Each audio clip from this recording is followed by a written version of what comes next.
Bismillahirrahmanirrahim.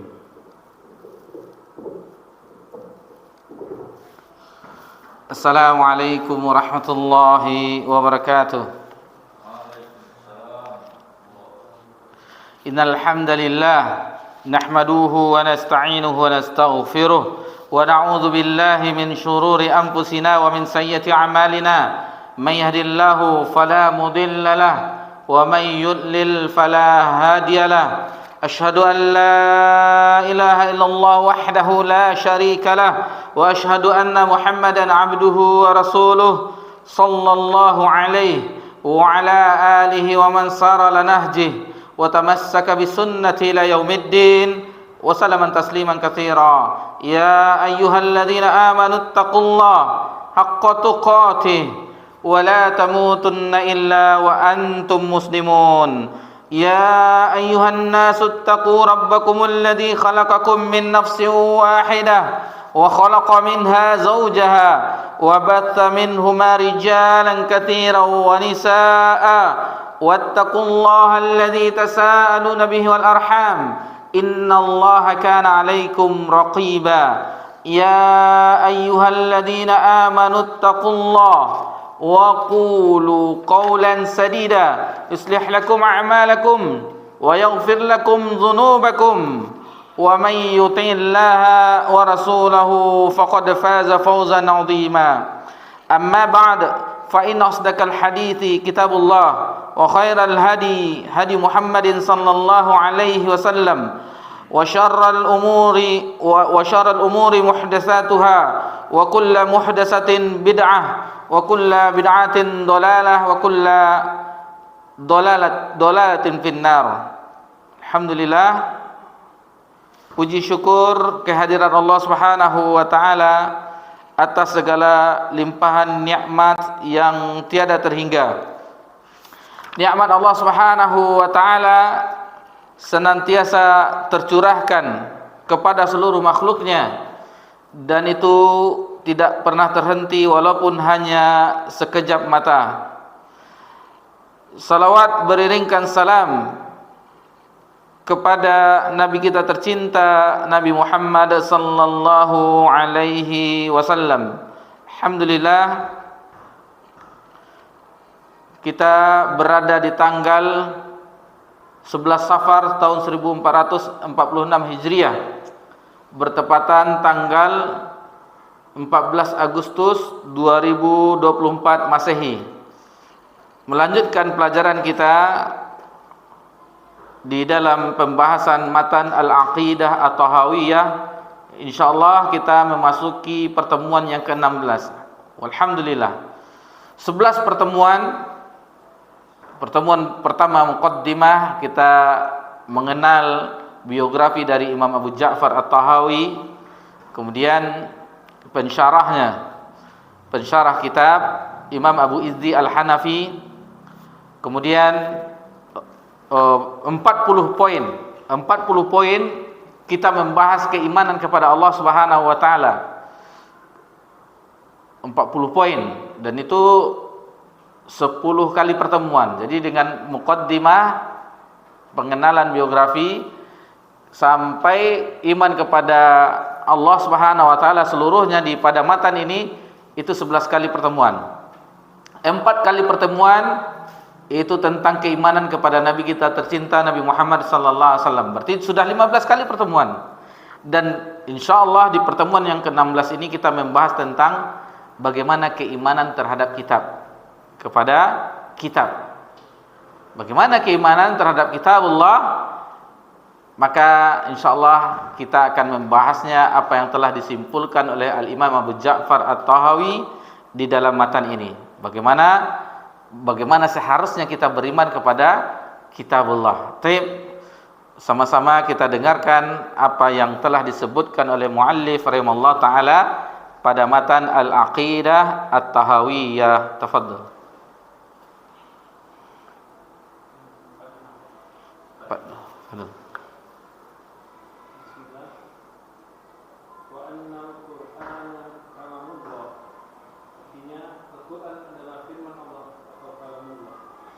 Baik, kita tidak menjelaskan secara rinci. itu sampai poin 53 itu masih berkenaan tentang kalamullah. Mungkin satu-satu bisa disebutkan sampai poin 53. Baik. Minhu bada bila kaifiyatin qawla wa anzalahu ala rasulihi wahya. Artinya Al-Quran muncul darinya tanpa menyatakan caranya sebagai firman, dan dia menurunkannya kepada Rasulnya sebagai wahyu. Ketujuh, wasaddaqahul mu'minuna ala dzalika haqqan. Orang-orang mukmin membenarkan hal itu, bahwasanya Al-Quran adalah firman Allah. Wa aikonu annahu kalamullah ta'ala bil haqiqah, dan mereka meyakini bahwasanya Al-Quran adalah firman Allah secara hakiki. Laisa bimakhluqin kakalamil bariyah. Al-Quran bukan makhluk bagaimana perkataan makhluk. Faman sami'ahu faza'ama annahu kalamul basyar faqad kafar. Barang siapa yang mendengarkannya dan menganggap bahwa itu adalah ucapan manusia, maka dia telah kafir. Waqad dammahu wa'abahu wa'adahu bisyaqqa. Itu qala ta'ala, a'udzu billahi minasyaitonir rajim, sa'uslihi saqar. Allah telah mencela, mengecam dan mengancam orang yang menganggap firman Allah sebagai perkataan manusia dengan neraka saqar. Falamma au'adallahu bisaqarin liman qala in hada illa qaulun bashar alimna wa aiqanna annahu qaulu khaliqil bashar.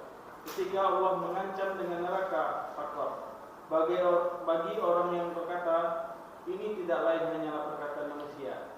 Al-Mudaththir ayat 25.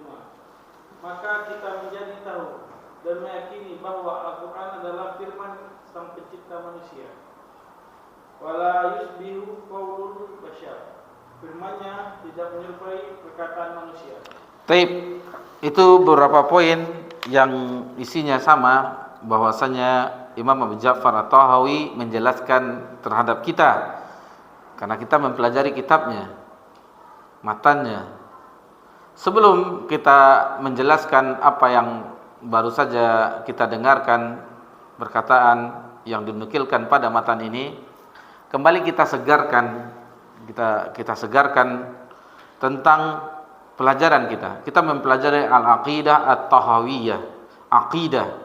Dan ini sungguh mirisnya di zaman kita hidup sekarang ini, terutama orang yang telah mengetahui bagaimana seseorang itu harus mempelajari agama Allah Subhanahu wa taala. Ini adalah pelajaran akidah, adalah pelajaran yang paling penting di dalam agama ini. Akan tetapi pembahasan akidah itu tidak diminati, entah kenapa, apa yang mungkin sudah paham atau yang menyampaikan tidak bisa atau bagaimana, wallahu taala alam, atau gangguan iblis laknatullah alaih, karena iblis tidak menginginkan kebaikan bagi anak cucu Adam. Kenapa kita katakan, kita ulang lagi, karena ini pernah kita bahas di Maudhi'ul Ihsan, musola yang lama pertama awal kajian ini. Kenapa kita katakan akidah itu yang penting? Karena dia membahas sesuatu yang teramat penting. Akidah, keimanan kepada Allah Subhanahu wa taala, membahas tentang ma'rifatullah, mengenal Allah Subhanahu wa taala, yang dipelajari suatu zat yang maha agung, yang maha mulia, yang tidak ada satupun yang bisa menandinginya. Tentu ilmu yang mempelajari tentang Rabbuna Jalla wa Ala itu adalah ilmu yang paling penting. Dan itu ulama-ulama terdahulu menjelaskan. Mungkin sebagian kita mengatakan, kenapa tidak ada tulisan-tulisan ulama dari generasi sahabat seperti Abu Bakar, Umar tentang akidah yang sahihah, Lalu kenapa setelah kemudiannya? Karena di zaman itu mereka akidahnya sama semuanya. Apa yang telah Allah kehendaki dan apa yang telah diajarkan oleh Nabi sallallahu alaihi wasallam, tidak ada yang menyimpang. Baru setelah itu ada penyimpangan, baru berdirilah ulama untuk menulis bagaimana akidah yang sebenarnya. Seperti Imam Ahmad bin Hanbal rahimahullah taala itu membantah Jahmiyah, sesuatu sekte yang didirikan oleh Jahm bin Safwan, Ar-Raddu Jahmiyah. Dibantah. Kemudian putranya sendiri Abdullah bin Ahmad bin Hanbal itu menulis tentang akidah, nama kitabnya As-Sunnah. As-Sunnah. Kemudian Imam Abu Hanifah itu masalah akidah ini termasuk dalam fikih yang ditulis dengan ungkapan beliau fiqhul akbar, pemahaman yang besar. Karena ini bukan masalah masalah tentang ibadah, tata cara wudu, yang itu juga penting, teramat penting juga. Tetapi pengenalan seorang hamba terhadap Rabbnya, itulah yang paling penting. Karena dengan mengenal Rabbuna Jalla wa Ala akan timbul pokok dari ilmu. Apa pokok dari ilmu? Usulul ilm. Imam Ahmad bin Hanbal mengatakan pokok dari ilmu itu yaitu khasyah, rasa takut kepada Allah Subhanahu wa taala. Apabila itu sudah muncul dalam hati kita, maka itu mudah bagi kita untuk mengamalkan ibadah-ibadah yang lainnya. Akan tetapi apabila itu tipis di dalam hati kita, tidak takut kita kepada Allah Subhanahu wa taala, malas kita beribadah, mudah dalam maksiat. Itu konsekuensinya. Karena kita dalam hati kita itu tidak ada rasa takut kepada Allah Subhanahu wa taala. Laisal ilm bi kasratir riwayah. Ilmu itu bukan banyaknya riwayat. Itu dijelaskan oleh ulama dulu.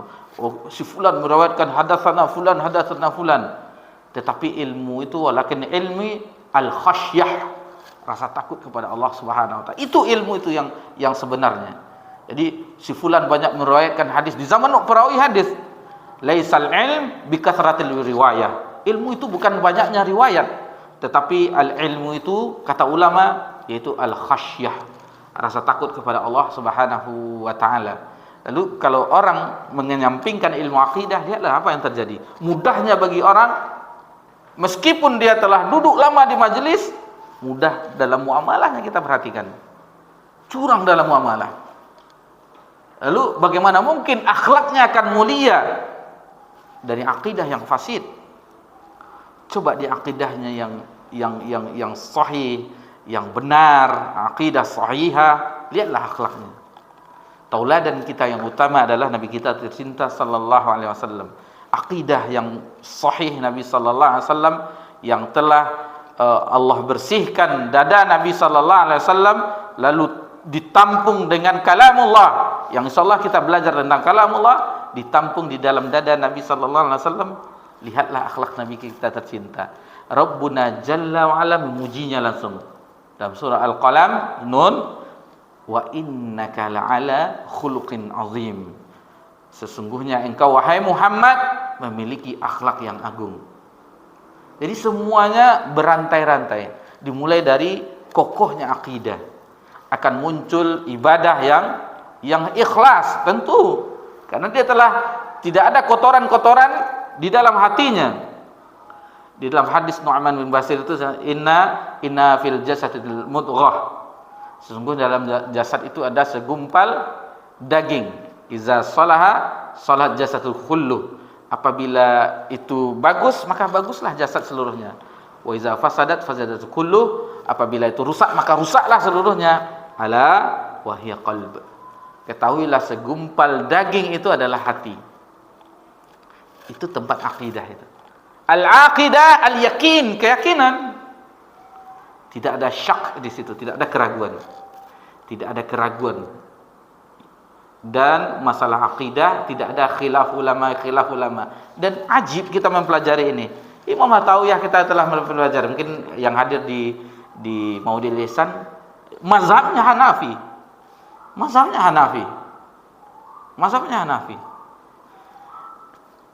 Dan yang ini termasuk yang dibahas juga di daurah atas yang sedang berlangsung, dua pembahasan. Pertama akidah Tahawiyah, yang kedua syarah akidah Ahlussunnah wal Jamaah yang ditulis oleh Syekh Muhammad Shalih Utsaimin. Jadi ada dua syekh dengan dua pembahasan. Yang pertama tadi pagi 2 sesi sampai qabla zuhur, sebelum azan zuhur, itu membahas akidah Tahawiyah.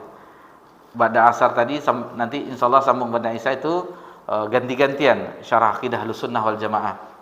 Lalu kita yang membuat takjubnya, tulisan ini adalah mazhabnya Hanafi. Imam Abu Ja'far At-Tahawiyah itu mazhabnya mazhab Hanafi di Mesir. Telah kita bahas di awal, mungkin bisa dilihat rekamannya kembali. Kemudian yang mengajarkan Syekh kita mengetahui kalau dari Saudi mazhabnya Hambali. Dan kalau di Indonesia rata-rata kita tidak ada yang mengingkari Asy-Syafi'i. Kitabnya Hanafi yang mengajarkan Hambali, yang belajar mendengarkan Asy-Syafi'i.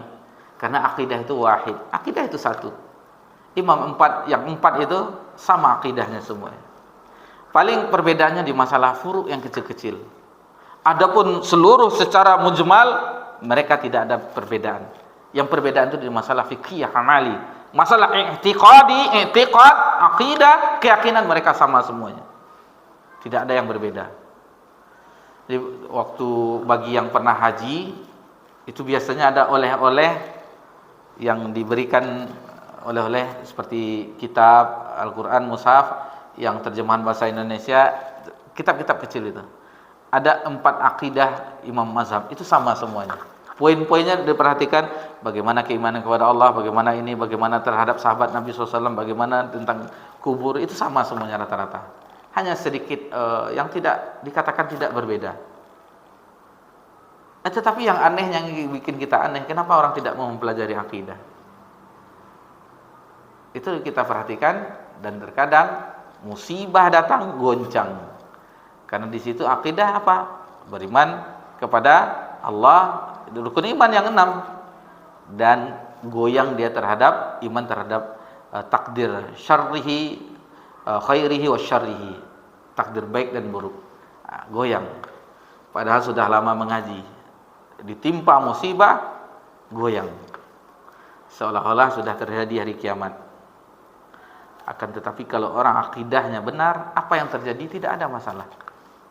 Lihatlah apa yang pernah dilakukan oleh ulama-ulama terdahulu. Mereka di penjara, seolah-olah mereka berkhalwat dengan Allah Subhanahu wa taala, dalam tanda kutip, bukan khalwah yang diyakini oleh orang tasawuf yang berdua-duaan dengan Allah. Maksudnya tidak seperti itu. Berkhalwat dia menghabiskan waktunya dengan Allah Subhanahu wa taala.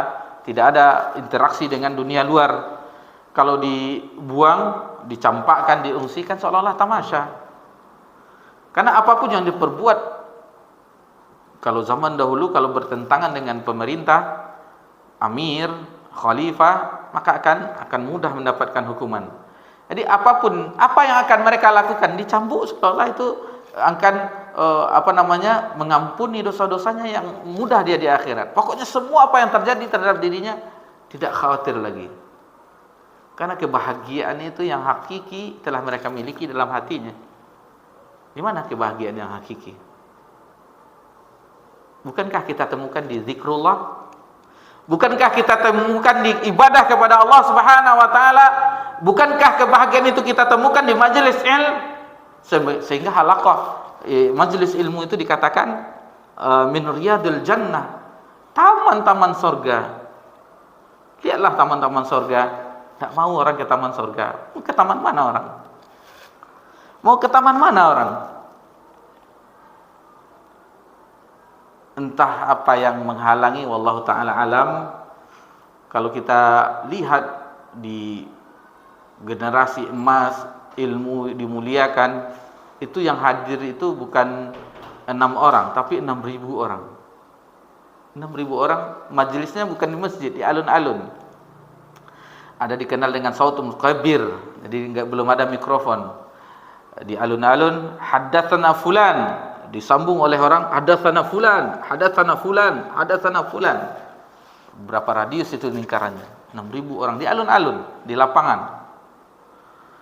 Begitu orang di majelis mulianya ilmu di zaman dahulu. Mereka mengetahui bagaimana, dan itu yang diirikan oleh para raja dahulu, penguasa dahulu.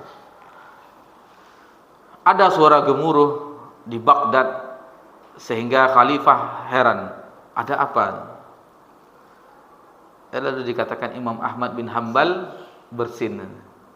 Imam Ahmad bin Hanbal gemuruh karena di majelisnya itu ramai. Jadi Imam Ahmad bin Hanbal bersin, alhamdulillah, disaut, yarhamukallah. Kan banyak orang heran khalifah. Suara apa itu? Itu yang khalifah, seorang penguasa iri dengan ulama di zaman dahulu. Yang anehnya kita di zaman sekarang ulama tidak berkutik di penguasa. Itulah keterbalikan di zaman kita ini.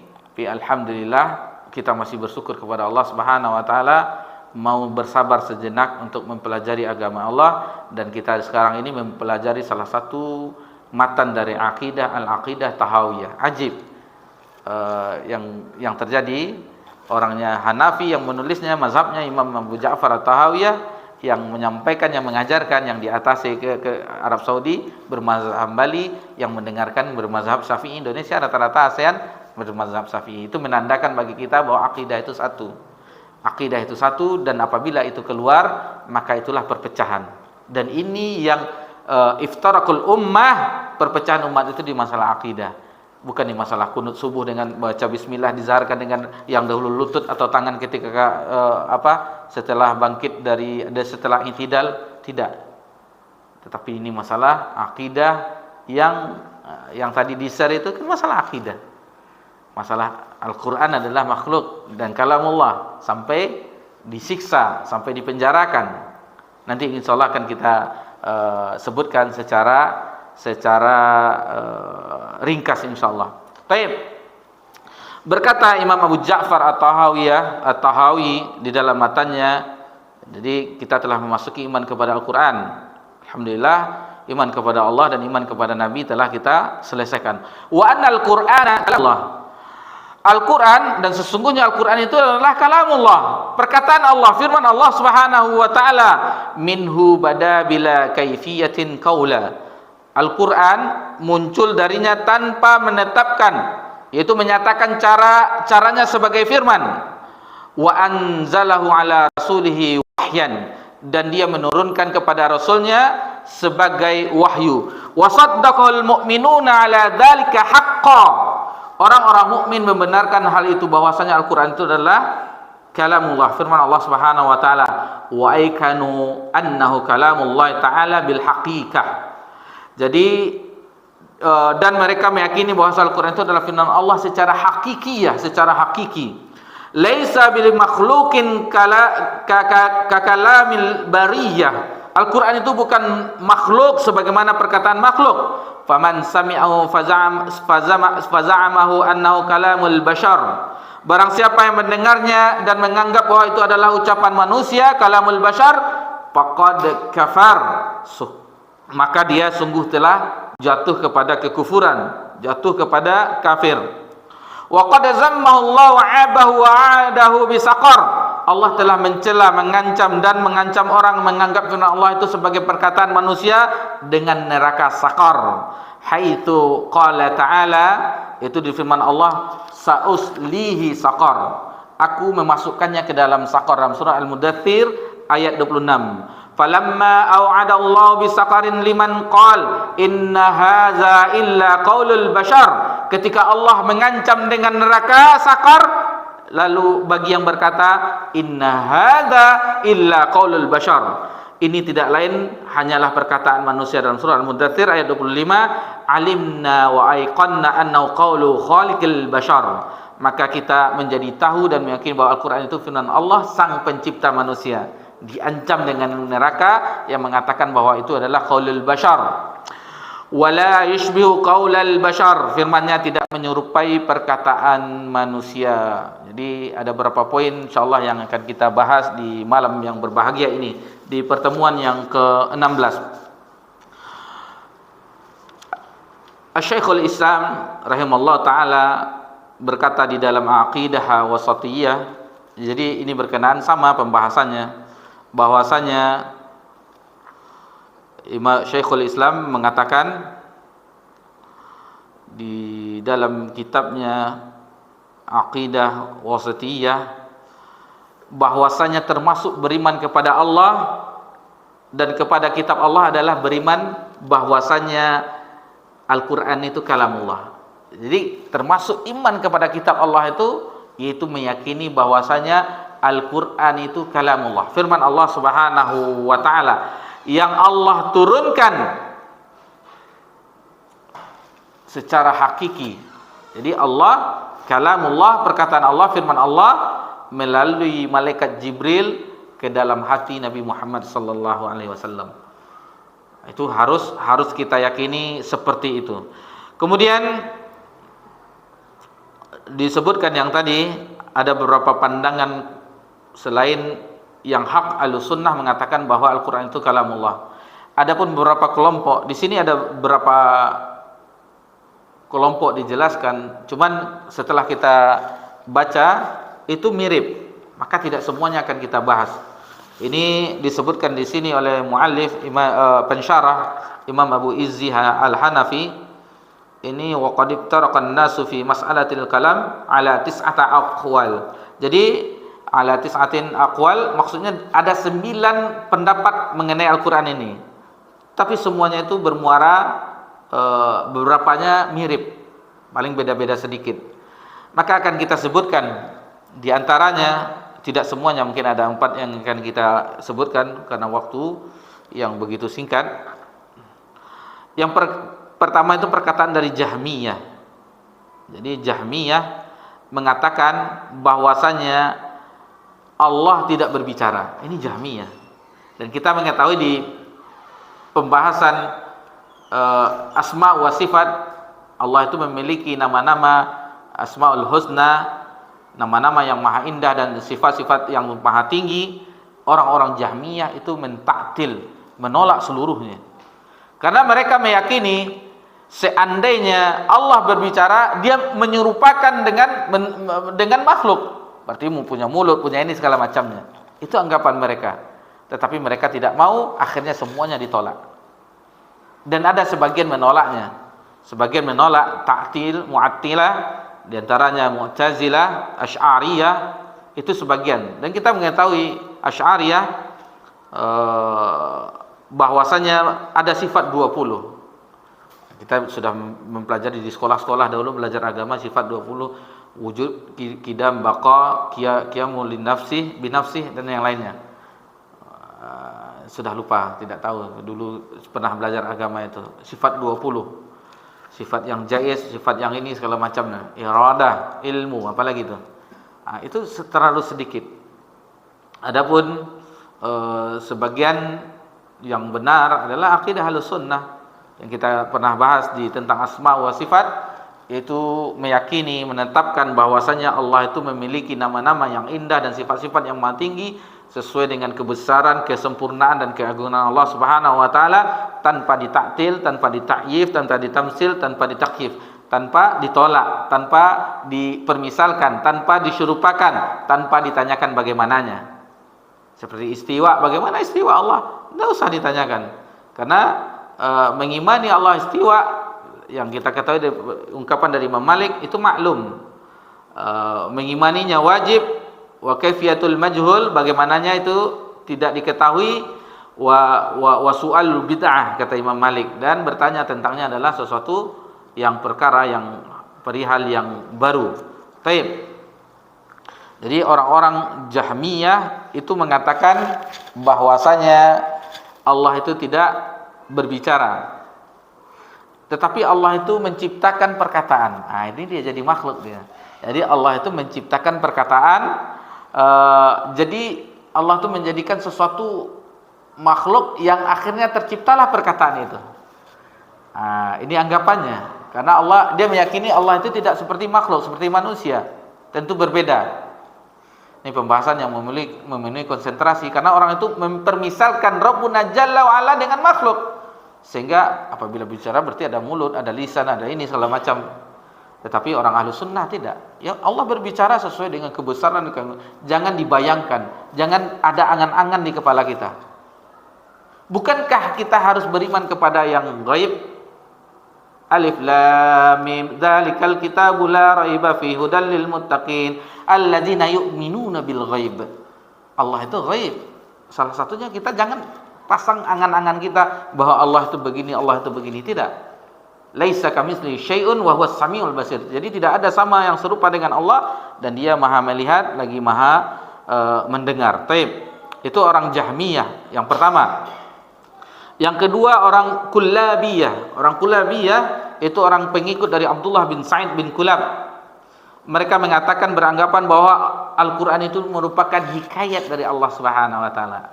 Itu pendapat dari Kullabiyah. Karena kalamullah menurut mereka adalah makna. Jadi kalamullah itu makna yang ada pada zat Allah yang senantiasa ada padanya. Sebagaimana tetapnya sifat hidup dan sifat ilmu pada zat Allah. Ini yang pendapat Kullabiyah yang mengikuti pengikut Abdullah bin Sa'id bin Kulab. Lalu yang ketiga perkataan dari kaum Asy'ariyah yang mereka mengikut Imam Abul Hasan Al-Asy'ari, tetapi di fase yang kedua. Itu dijelaskan oleh ulama kita. Imam Abul Hasan Al-Basri rahimahullah taala itu berada di 3 fase akidah.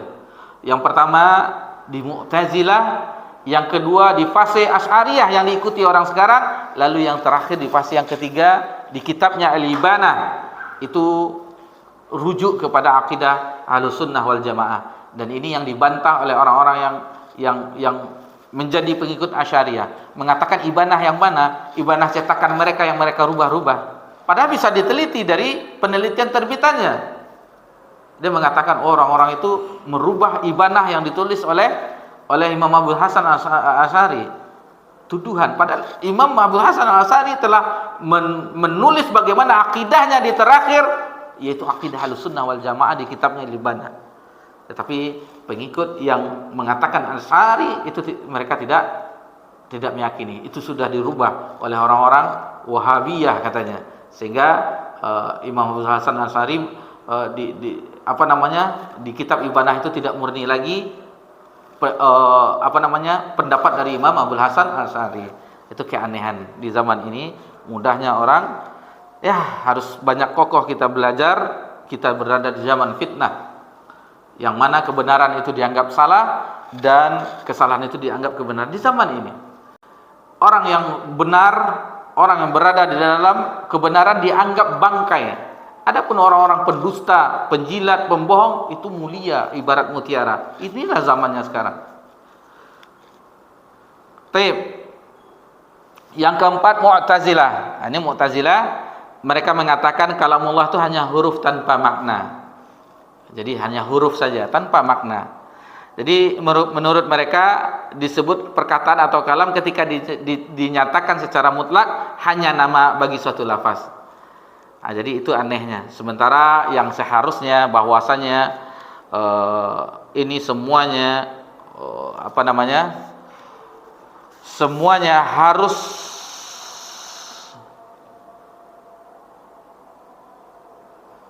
sama huruf dengan makna.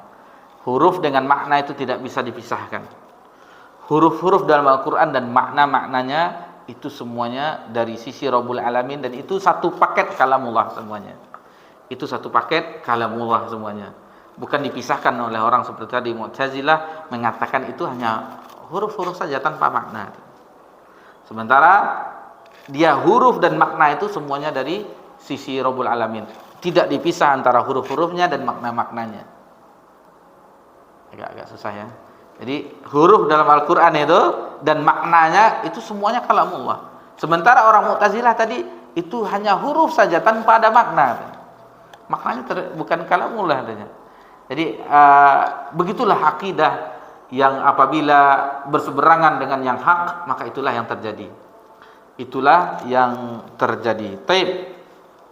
Itu beberapa anggapan dari orang-orang yang mengatakan bahwasanya Al-Quran itu bukanlah kalamullah, tetapi adalah makhluk. Dan semuanya yang menyatakan bahwasanya itu banyak dalil-dalil dalam Al-Qur'anul Karim. Di antaranya firman Allah Subhanahu wa taala dalam surah An-Nisa ayat 164, wa kalamullah Musa taklima, dan Allah Subhanahu wa taala benar-benar berbicara dengan Musa, sehingga Nabi Musa alaihissalam gelarnya apa? Kalamullah, orang yang berbicara dengan Allah Subhanahu wa taala. Salamun qaulam min rabbir rahim, mendapat salam, perkataan salam dari Rabbur Rahim, itu di surga dalam surah Yasin, salam qaulam min rabbir rahim. Nah, jadi semacam-macam ini banyak nas-nas yang menjelaskan tentang wa takhazzu qaum Musa min ba'di min hulyihim ijlan jasadan lahu khuwar alam yarau annahu la yukallimuhum wa la yahdihim sabila, dalam surah Al-A'raf 148. Afala yarawna alla yarji'u ilaihim qaulan wa la yamliku lahum darran wa la naf'a. Jadi masalah Allah itu berkata, ada ucapan, maka itu ada beberapa ayat, dan yang mudah kita hafal, wa kalamullah Musa taklima, Allah benar-benar berkata kepada Musa.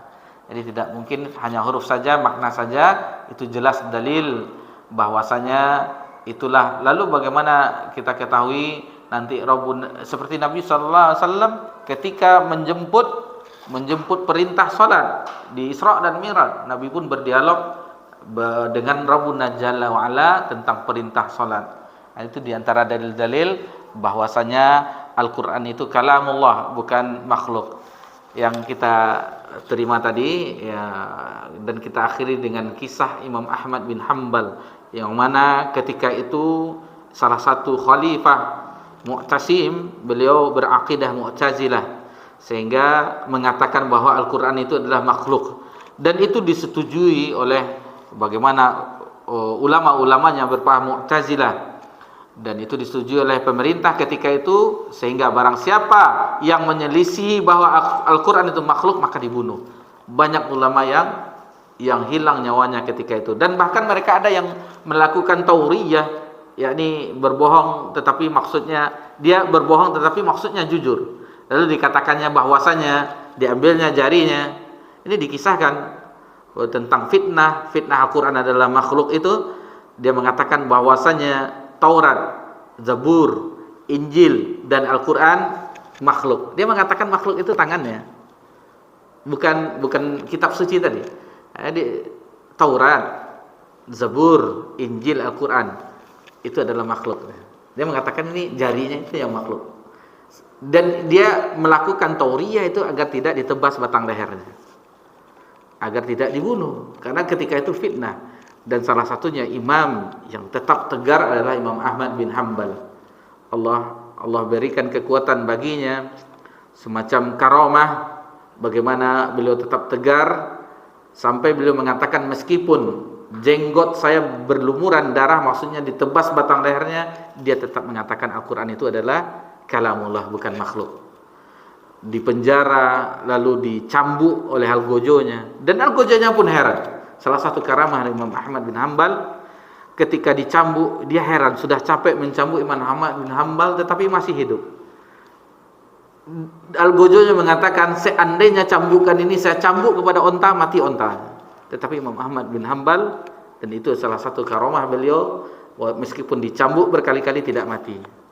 Dan alhamdulillah Imam Ahmad bin Hanbal merasakan 3 khalifah Mu'tasim, dan yang terakhir akhirnya ada khalifah yang berakidah Ahlussunnah. Akan tetapi walaupun demikian, nama Imam Ahmad tersohor, telah berpegang teguh dengan di zaman fitnah, dia tetap menutup pintu dengan pemimpin, tidak mau.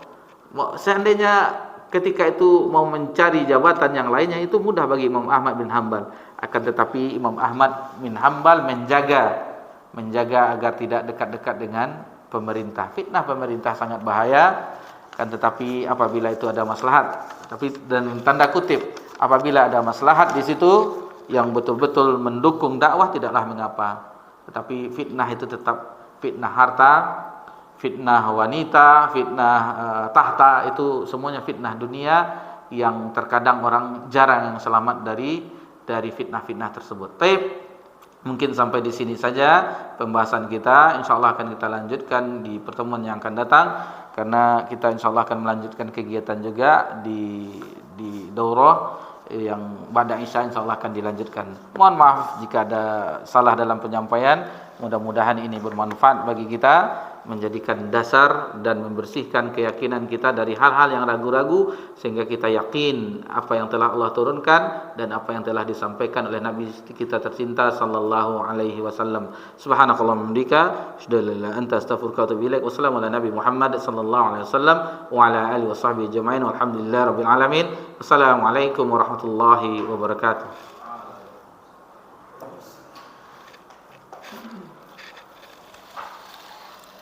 Belum azan.